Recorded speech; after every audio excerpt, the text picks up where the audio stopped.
Welcome to Big Brave Business. This is the podcast where we answer big questions reshaping entrepreneurship. I'm Sarah K. Heeter, and this is Season 3.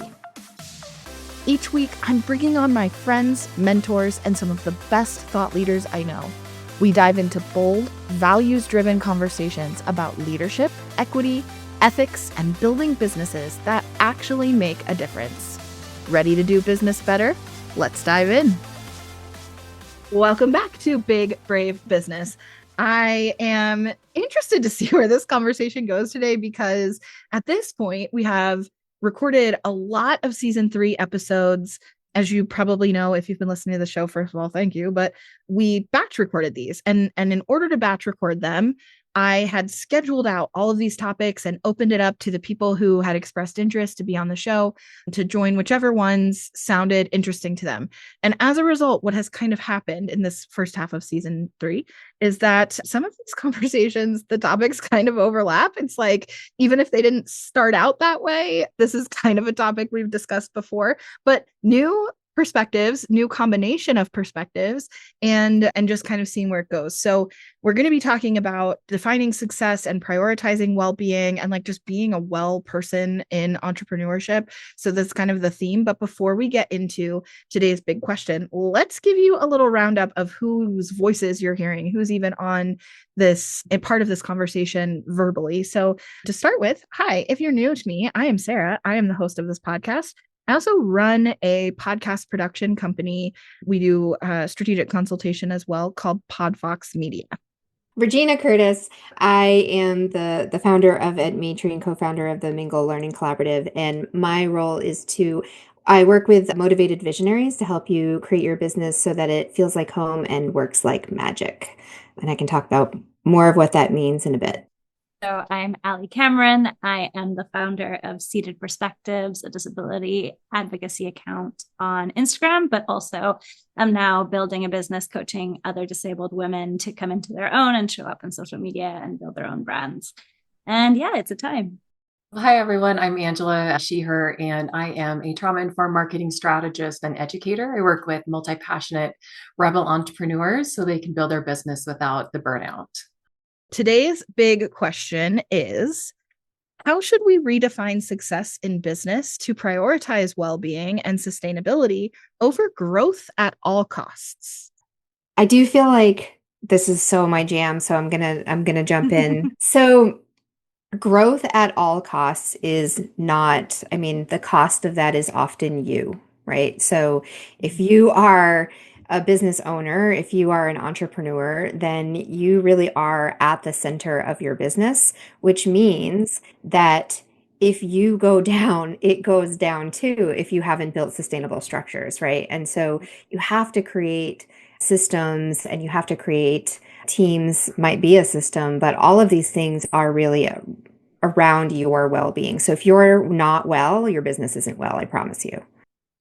Yeah, for me as a disabled entrepreneur, I feel like there's so many more layers to this. And I think what I've learned in the process of becoming an entrepreneur is that it's my responsibility to take care of my body first before I can even focus on the business. So that's looked like scheduling time into my week for physio and feel it, because I've spent the last 3 months in chronic pain because of an issue in my shoulder, and that has made it really difficult to focus. And when, as Regina said, when the business is you, that makes it really difficult to even do anything. So focusing on your well-being and your health, or health is a tricky one when you're disabled, but focusing on feeling as good as you can so that then you can show up, it is such an important thing. And it's such a big question, I feel, that I'm constantly sort of grappling with as someone who grew up in a family where productivity is the be all and end all. So it's a lot of unpacking that and relearning things to understand where my priorities lie.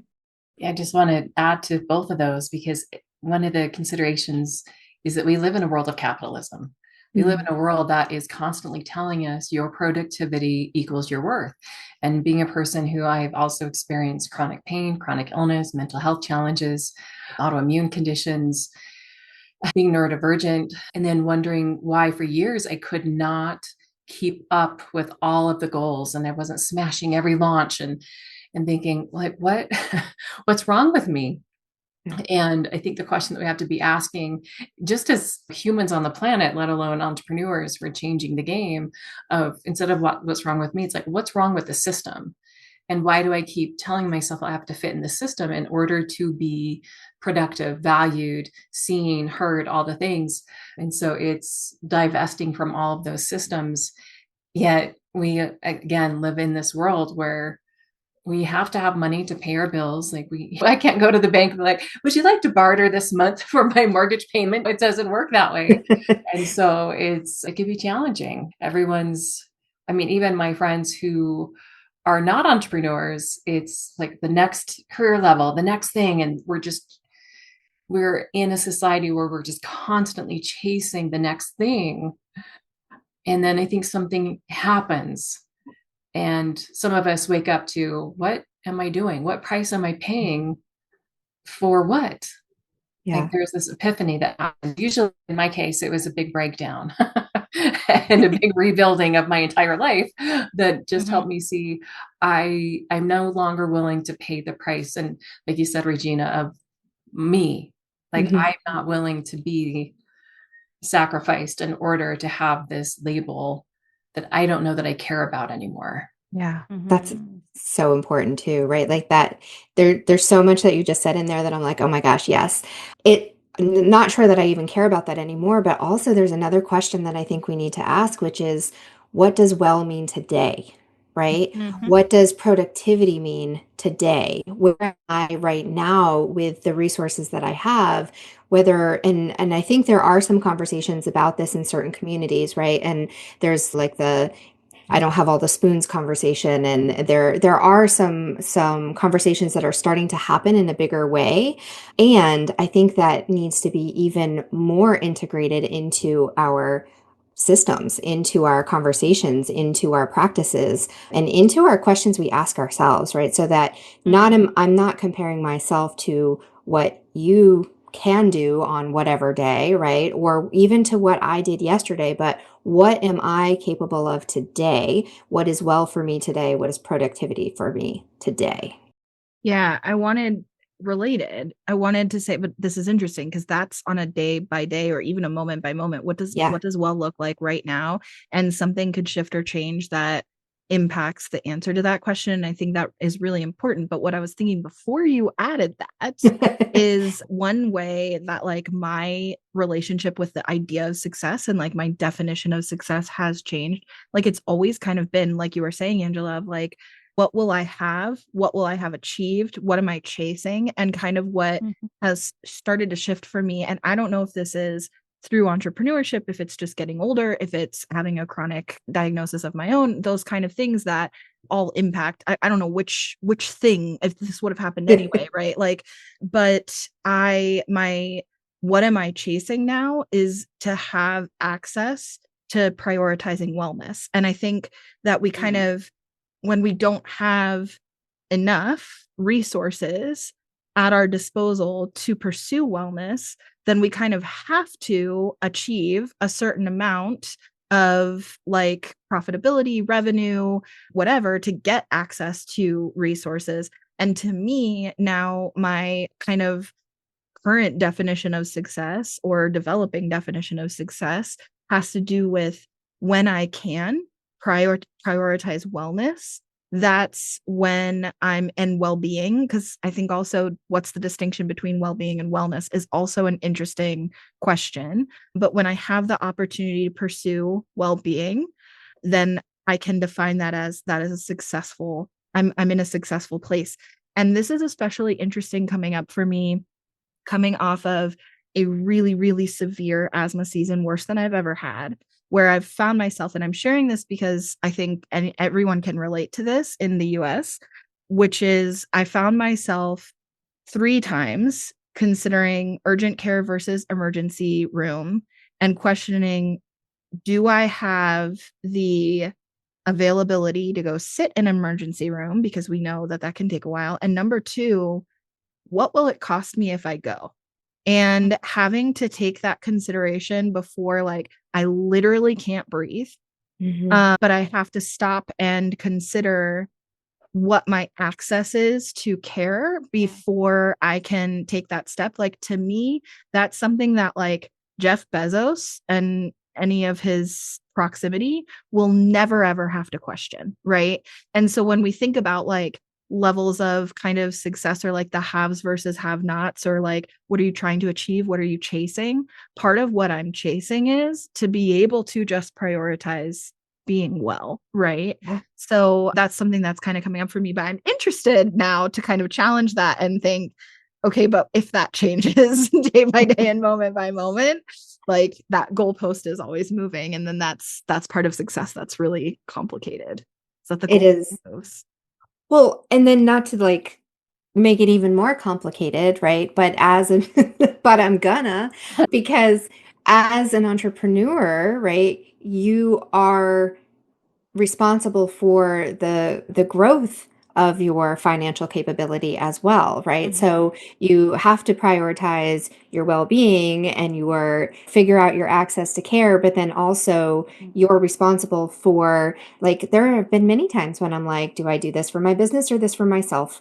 And it's not like, how am I growing here? It's like, is it this or that? Because that is where the finances are, right? That is where the energy is. That is where the capacity to split my time, energy, and self into these things. So it's like it is layered, it's complicated.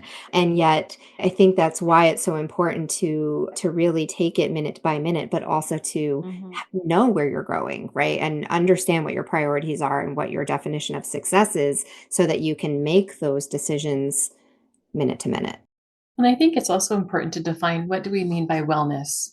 Because that I notice every time that word is being spoken here, I'm like, oh, because of the wellness culture and make America healthy again, and like all the things. And it's like, what does it actually mean? Because I don't think that any of us, just knowing what you stand for, Sarah, like I'm going to make an assumption. So tell me if I'm incorrect here, but I don't think any of us are looking at this like, well, what cleanse am I going to do? And it's all about self-care and bubble baths. It's like, I'm thinking about wellness from a basic level of affordable housing, access to food, mental health care, if that is applicable, which we live in a society where I don't know how that's not applicable. Do I have the ability to move my body? And if so, what are the ways that are accessible to me? There's so many things packed within that. And so I think it's important to talk about, like, what do we mean by, and then also financial wellness, like what you were just talking, Regina. So I think it's important to define two things. What is success and what is wellness? And for each person, that's going to be different. And that's where it can get really tricky, because my version of wellness and success, whatever that looks like, sometimes it changes day to day, is going to be very different from others. And one other thing I wanted to add here is, because there is that comparison of when we see other entrepreneurs and they have that 7-figure launch or whatever the thing is, right? One of the things I've been really curious about in this lens of what is success means is, how am I comparing myself to what I used to do? I've been in business for 17 years. It's like mind-boggling to think about that. And having rebuilt and very much pivoted what I'm doing, it can be challenging to go, gosh, I used to like send that email out and get 100 signups or whatever it is. And it's like, times are different. Like, marketing is different. Things are different. My capacity is very different. Like, I do not have the capacity I had 10 years ago.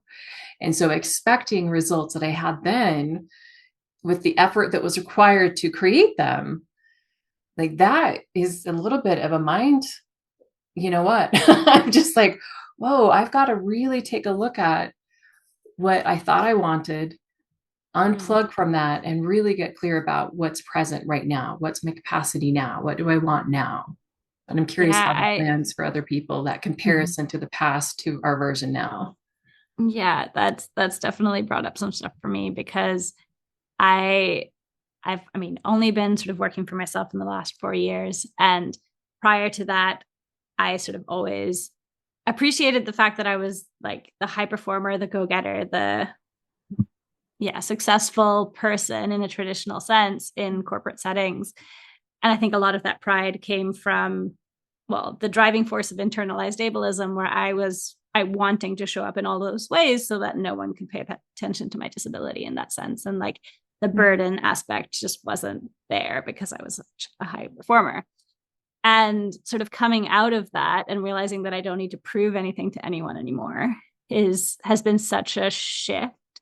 And it's opened up so much space, so much more space for me to think about, okay, what does good look like for me? Like not just day to day, but also, it's redefining what I want to accomplish with the business that I'm building, who it is that I want to benefit from it, what's driving me to do it as well.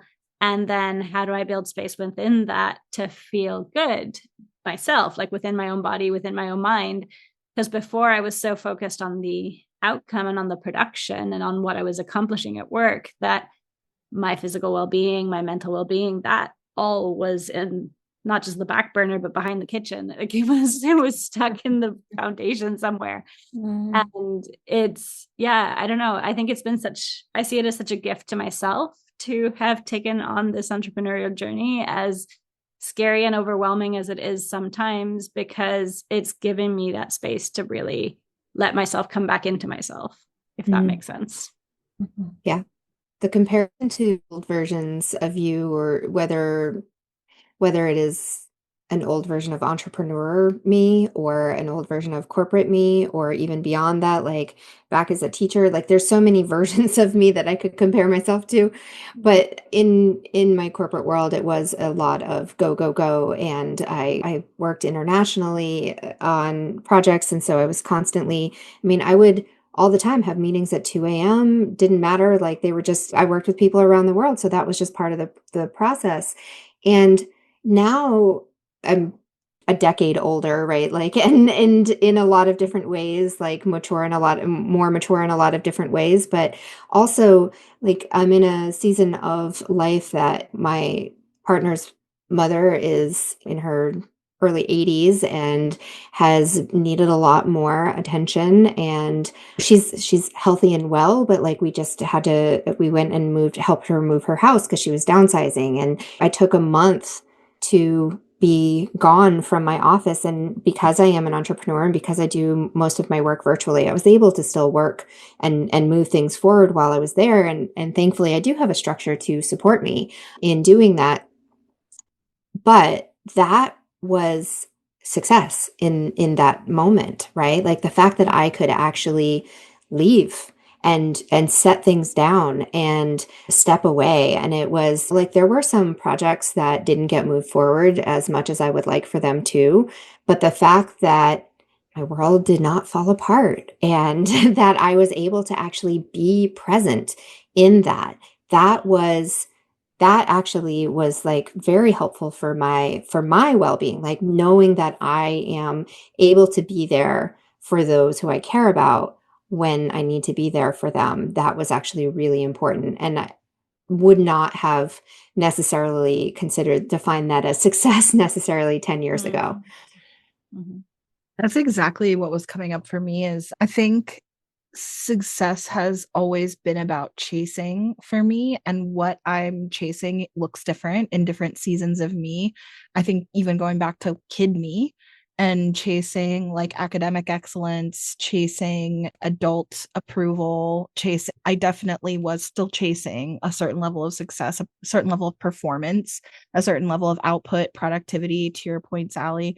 I think that in adulthood, that has looked different in different iterations of whatever I'm focused on. What's very interesting about this kind of chapter in my life that I'm coming into is that I feel very strongly that I'm spending a lot of time in reflection, and part of it is probably doing these podcast episodes, but spending a lot of time in reflection and kind of really getting to know myself and spending time going internally and exploring things. And I think celebrating that the current version of me is an amalgamation of all of the versions of me that have come before, and seeing how all of those things continue to show up in the version that I am today, and all the ways I can celebrate and honor her in previous versions, right? But also I get to have the ability to change what I need to or what I want to. And I think, Angela, you specifically said not just what you need right now, what do I need right now, but also what do I want right now. And that has been a big shift for me in recent years in running this business. Is like, there are times that what I want to prioritize is maybe, of all the things that you mentioned that are priorities. And I was thinking like mental, emotional, physical, spiritual, financial, like all of these areas of being well. One of the things is relational, and such an important piece for me in running my own business. And I've said this on the podcast before, is that in my 9 to 5 life, I was doing work I didn't care about with people I didn't like. And when I came home, the people who I love the most and the things that matter the most, I had nothing left to give them. So the reverse now is true, where I do work I really like with people I really like, right? And I think it's important and I care about it. But also, I get to say that's just work. And the people who mean the most to me, they get to be the priority right now. And there are times that, like recently, I had been busy, go, go, go, all this stuff. My partner and I had been kind of going in different directions for a few days. And he really made it clear what he really wanted was to go see a movie that had come out. And he's has a master's in film. He loves movies, but there was a movie that really mattered to him to get to see while it was in theaters. And he was like, I really want to go see this movie. And like, let's go today. And my mind was going, I've been going. My business, I have all these to-do things that, like, this to-do list that needs to get done. And I was thinking like, man, I really needed this day to be productive. Like, when we go see this movie, I'm going to come back and I'm still going to have a couple hours of work to do. And then I just like found myself looking him in the face and thinking, but this is exactly why I chose to create this version of life, is so that I could stop and say like, no, hang on, this is more important. This is where I want to be. I get to make this the priority right now. So not as like much of a need as what you were describing, Regina, where like somebody in your life who you love needed you, and more like somebody in my life wanted me and I wanted to also be there and be present. And I think being able to like make myself turn off that switch in my brain of like, stop thinking about the to-do list. It will still be there in 2.5 hours, right? Like, that's not going to change. You can spend 2 hours on your partner. You can spend 2 hours on that. That is fine and good.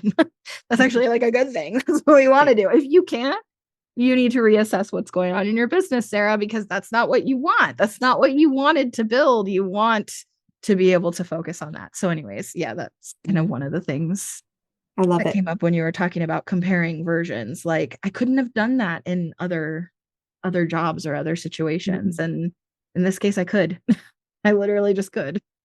Yeah, it is. There is there's like a balancing of that too, right? Because I do think that sometimes it goes way in the other direction where people expect that because you are an entrepreneur that you can just rearrange your life all the time. And that's not at all what I heard you just say, right? Like that's not what I heard you saying in that. And there are times that I have been able to do that as well, right? Where it has been, I want to do this thing, right? I want to go spend this day with, actually, a great example of that is I am like, I'm notorious about, like, I forget to take holidays off all the time because it just, I don't know, like it's not a thing that I am always looking forward to, because I do honor my time, and when I need to take time, I do. And when I have boundaries around making sure that I have space for things. So it's one of the things that, like, since I've become an entrepreneur, I forget to put block those days on my calendar. And so sometimes I have some things that come up on those days, but I kind of just like lost where I was going with that. But anyway, my partner sometimes will be like, oh, I have this day. Can we do this thing together? And the fact that I can just say like, yeah, let me rearrange some things because I do want to do that. Right. And that's something that we have the capacity to do. And I think that that is really important. The thing that's underlying in all of that is having choice. And I think that that is, I mean, access is a big thing that we've talked about, but also being able to have choice, like having choice in what you can say yes to and what you say no to, and being able to reprioritize things or say yes to things or say no to things is a really important part of well-being to me. And I think there's also an element of staying open to how what's important to you might change. And like understanding that this journey of entrepreneurship is very much a journey of self-discovery as well, and that you'll go figuring out the things that you want to carve out space for, time for, the things that you want to say yes to, the things that you get more comfortable being like, actually, no, I need to prioritize this work that I'm doing right now. And that's okay, because the work that you're doing is important to you and to whoever it is that you're serving. Yeah, I don't know. I found it such an exciting or interesting and enlightening journey in that sense as to what it's taught me about myself.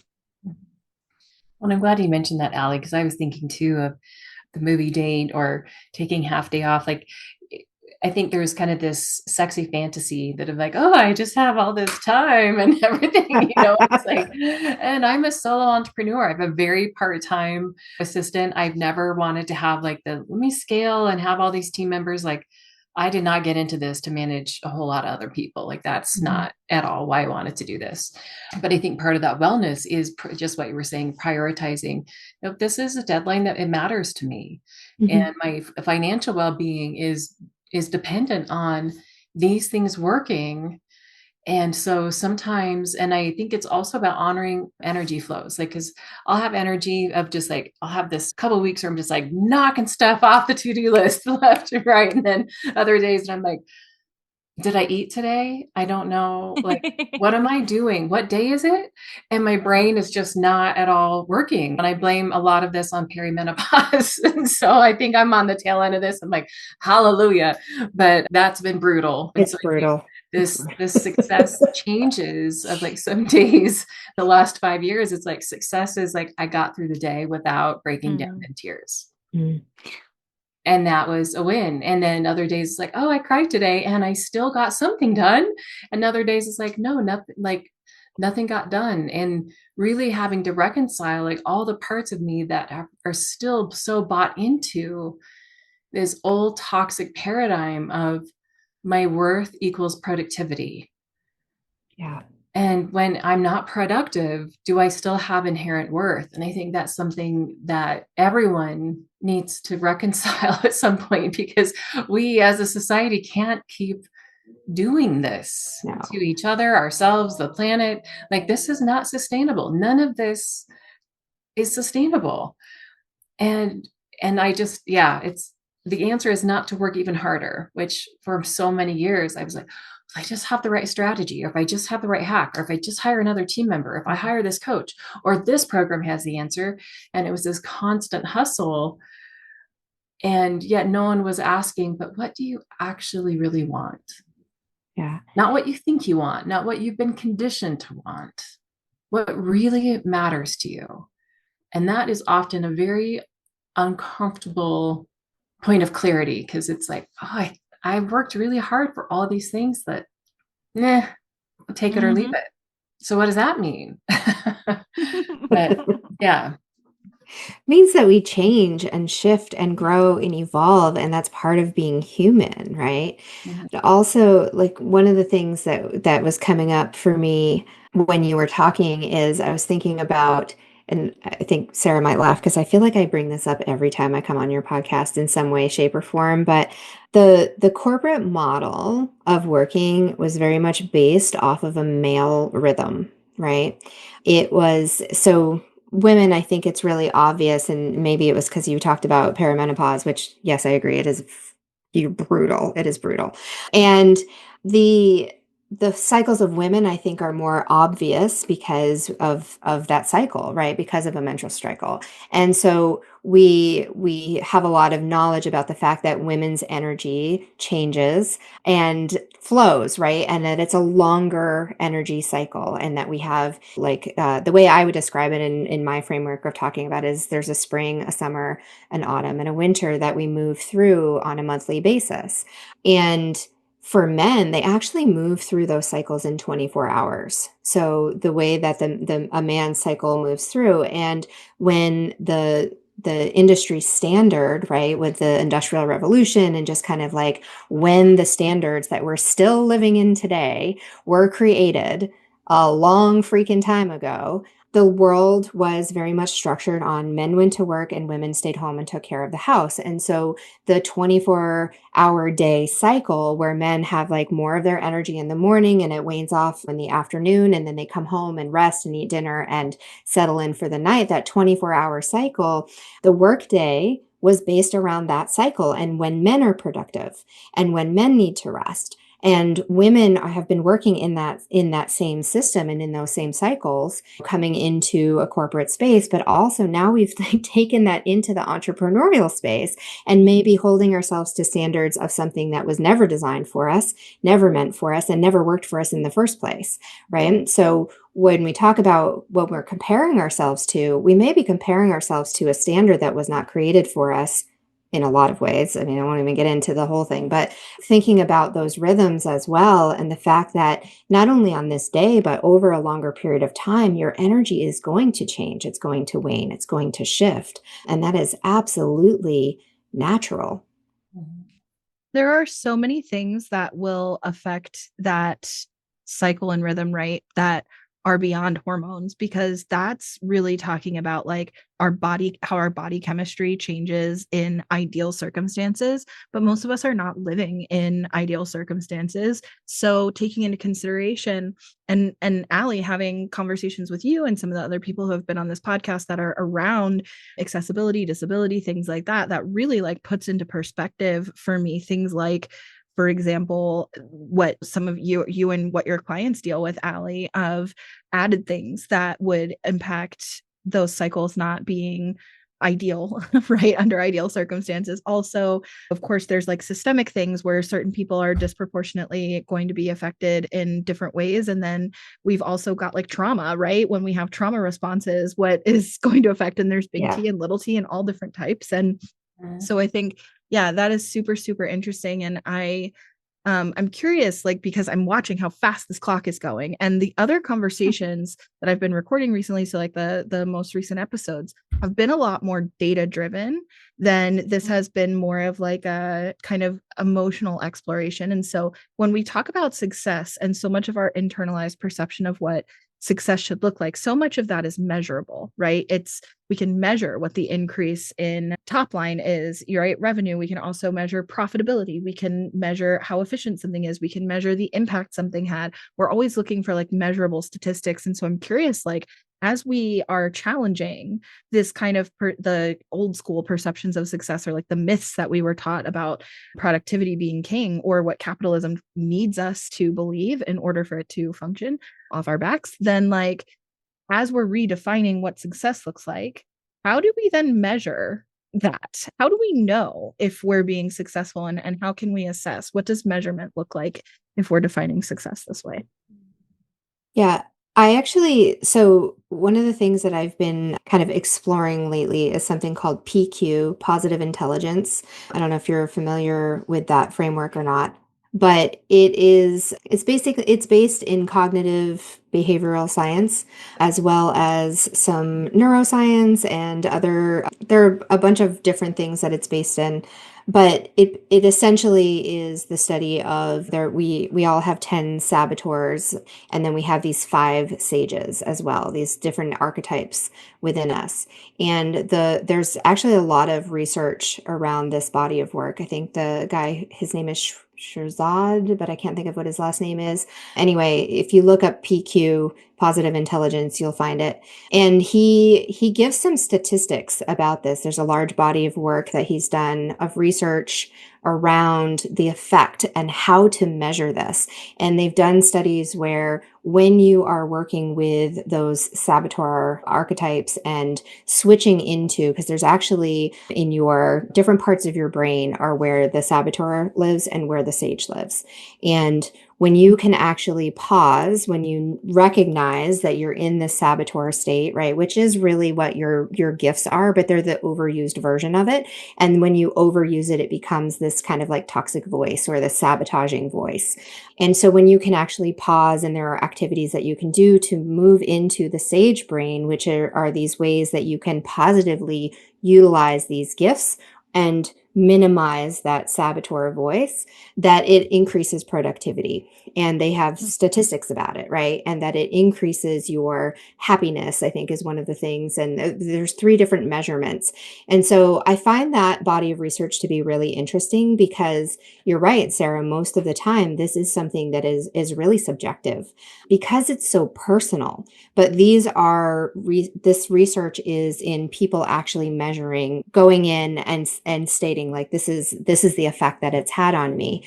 And it comes from a wide range of different places where they're doing the research. So I think that there is some part of it that's very personal. And because it's very personal, it is subjective, but there are ways to measure this. And so I think that you have to find what the measurements are that are success for you. So if you define what success is and you decide that productivity may be a part of that, right? Then productivity is something that you may want to look at measuring. If, what other measurements of your success, if those other aspects of it are really important, then that becomes what you're measuring. And it will be a little bit personal for each individual. And I think how I measure success now is very different than how I measured success 5 years ago, 10 years ago. Mm-hmm. Some of the questions I wrote down is in some of the things that I'm focusing on every day is, was I creative? How's my mental health? Being a person who's struggled with mental health most of my life. Did I notice the beauty? Did I pay attention? And did I experience joy? None of those things were on my list 10 years ago.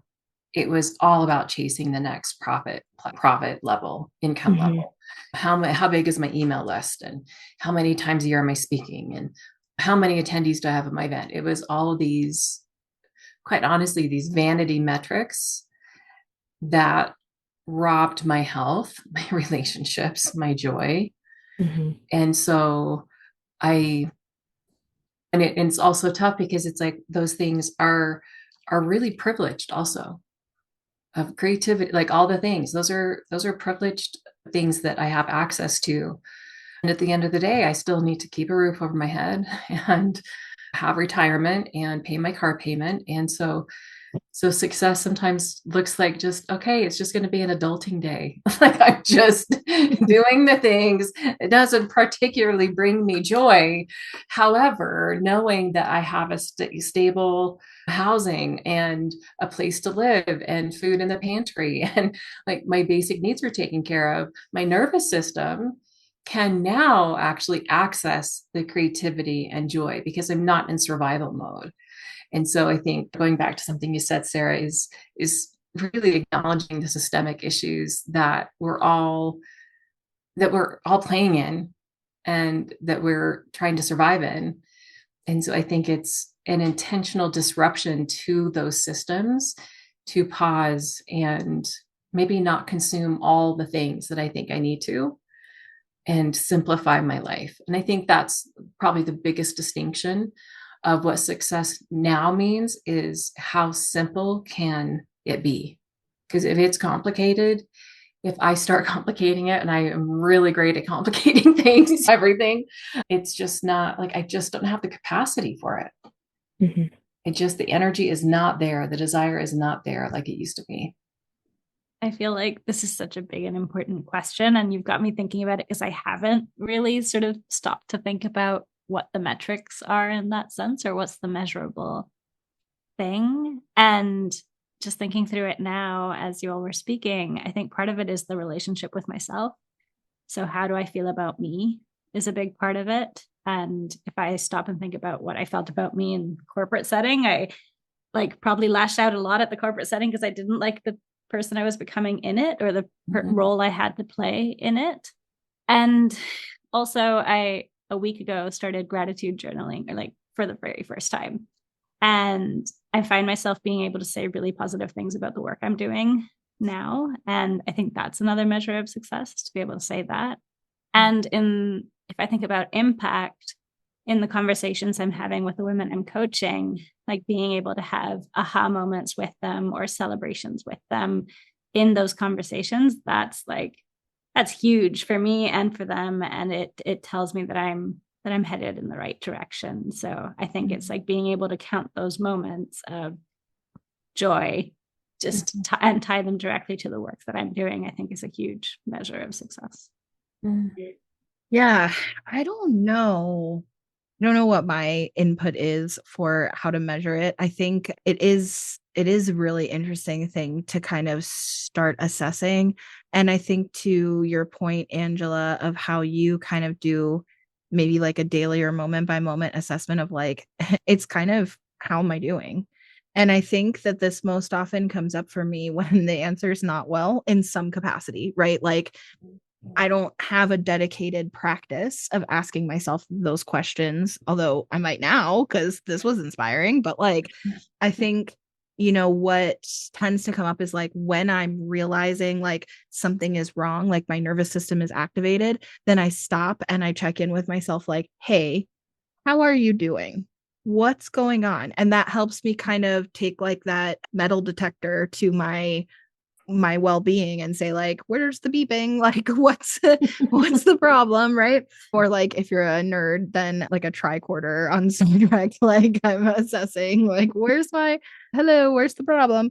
And then I can kind of stop and say, and this usually happens with my partner because we kind of reflect to each other on a daily basis. So it's sort of like, hey, I'm realizing like this is coming from, I'm spiraling because like this is not okay. I think I need this right now. And being able to kind of understand like, actually what's coming up for me is I'm spiraling because, and it could be any of those things that you were mentioning, Angela. I've got all these different ways of wellness. It might be like there's a financial thing that's happening right now that's coming up. It could be I don't physically feel well and that's affecting something. It could there could be any number of things. My mood is whatever, my hormones are whatever, my energy level, I didn't sleep well. Like this is what I really need is like I need a break. I need to walk away from the screen. Like so yeah.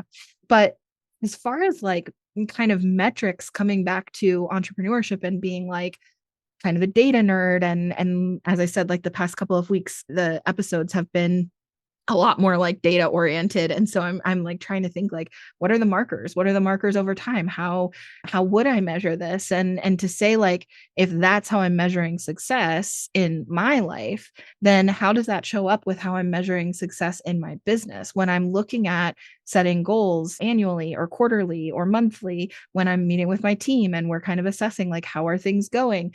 How am I making sure to incorporate these definitions of success into the things that we're measuring, in addition to how many people engaged with a social media post and how much has our email list grown and how many dollars did we bring in and what invoices are unpaid, right? Like rather than only measuring it, those things still matter, but like rather than only measuring those things, how can we measure additional things? And I think checking in with my team to see like, hey, how have you been creative is a really interesting, like, have you been creative today or this quarter or this month or this year or whatever? And like, what ways have you been creative? And having a chance to like kind of step back and celebrate that is really exciting to me. But I'm also really specifically looking for like metrics. How do we measure that? And I think like in a more of a traditional work environment with a team, you could look at like forcing people to take vacations. I think this is something that I've heard some companies do where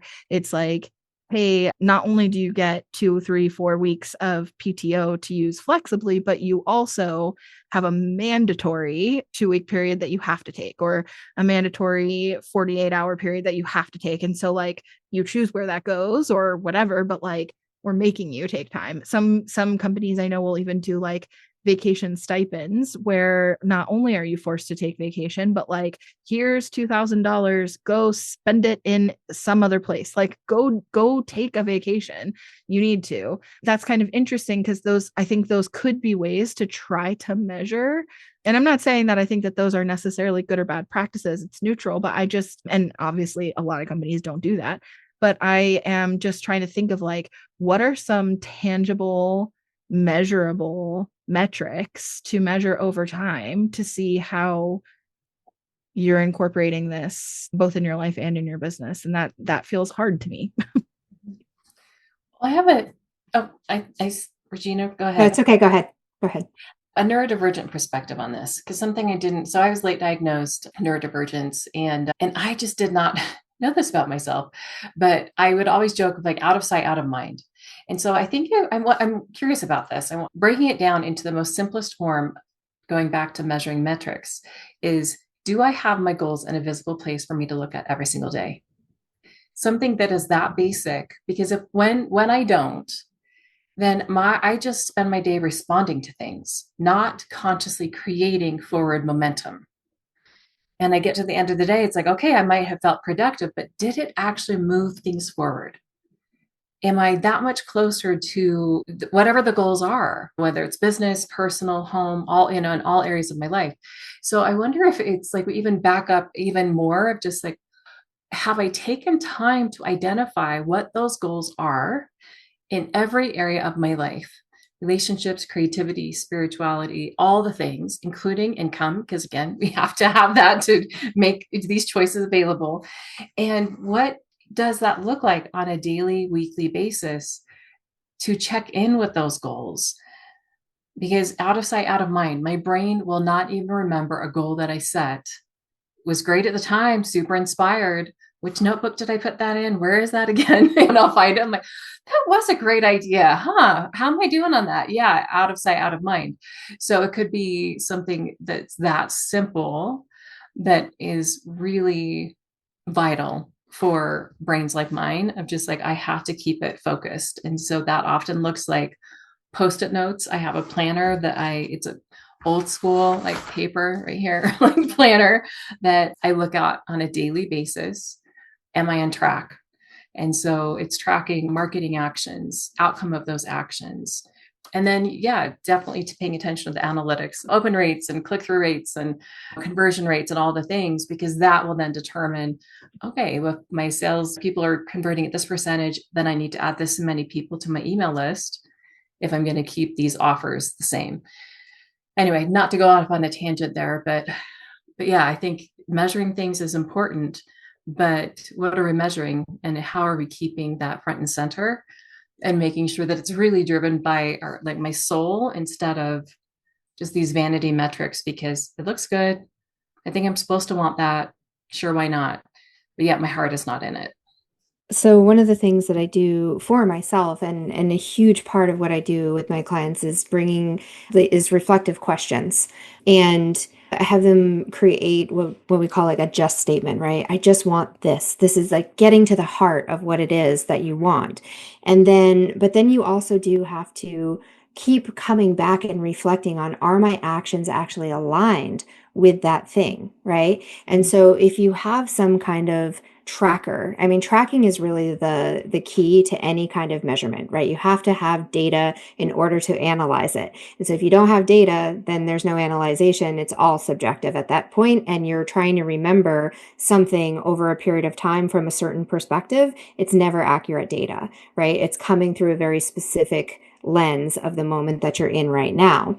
And so you have to track it over time. And so the thing that I find to be most useful for subjective data is a rubric. And maybe it's like the former teacher in me, but creating a rubric, because there are things like when you're tracking analytics of the data of open rates and things like that, it's very number driven. But when you're tracking something that's subjective, you need to have a range of experience. And so if you can track that regularly with a rubric, and you identify these are the markers for success, and this is what I'm tracking, and you go in and you do that regularly, and then take that and compare it with the data that you have from the analytics that are numbers driven, then you can look at a span of time and say, this is relative to this. And when these things are more on the scale here, up to like when things are in the rubric, and realizing we're on a podcast and not a video, you can't tell what I'm doing with my hands, but when the markers are higher, right? Like if 5 is success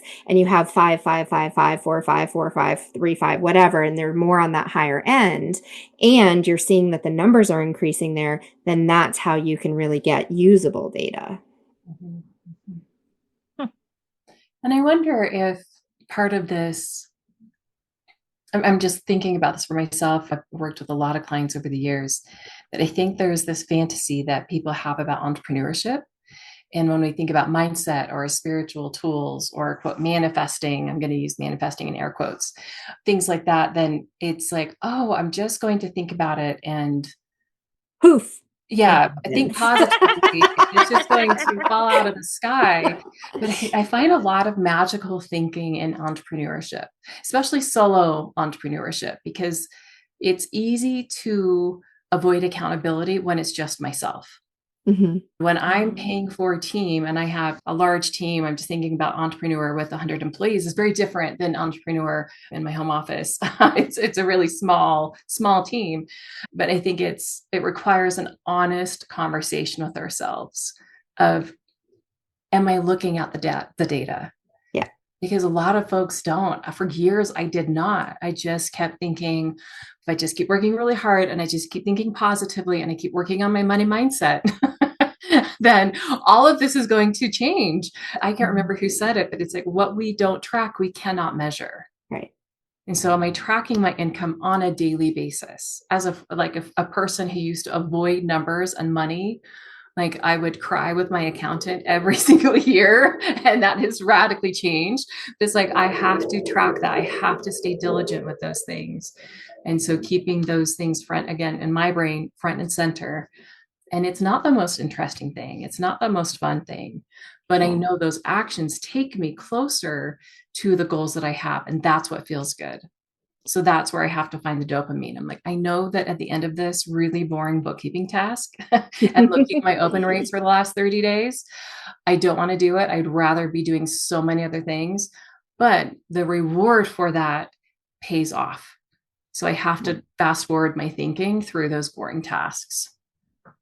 Totally. I mean, it's belief plus action equals manifestation. It's not just believe your way into the realization of something. And also, like, manifestation, if you look at the definition of it, it's like it's clues that something is coming into being. It doesn't mean that poof, something is just already there, right? The real manifestation is the process of the realization.